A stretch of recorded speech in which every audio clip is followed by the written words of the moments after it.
नाशिकमधून बातमी आहे। नुकतीच पालकमंत्रीपदी नियुक्ती झाल्यानंतर गिरीश महाजन यांचं नाशिकमध्ये जोरदार स्वागत करण्यात आलंय। मुंबई नाका परिसरामध्ये कार्यकर्त्यांनी ढोल आणि ताशांच्या गजरात आणि प्रचंड उत्साहामध्ये गिरीश महाजन यांचं स्वागत केलं। यावेळी नाशिकच्या महापौर आणि महिला कार्यकर्त्यांसह मोठ्या संख्येने पदाधिकारी सुद्धा उपस्थित होते। दरम्यान महाजन यांनी नाशिकच्या विकासासाठी आणि पायाभूत सुविधांसाठी तसंच आरोग्याच्या सोयीसाठी पूर्ण वेळ काम करण्याचं आश्वासन दिलंय।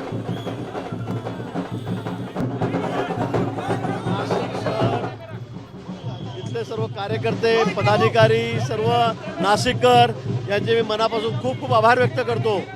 आणि विशेष करून माननीय मुख्यमंत्री महोदय, दोन्ही उपमुख्यमंत्री महोदय यांनी माझ्यावर जो विश्वास टाकलेला आहे तो निश्चित मी सार्थकी ठरवेल।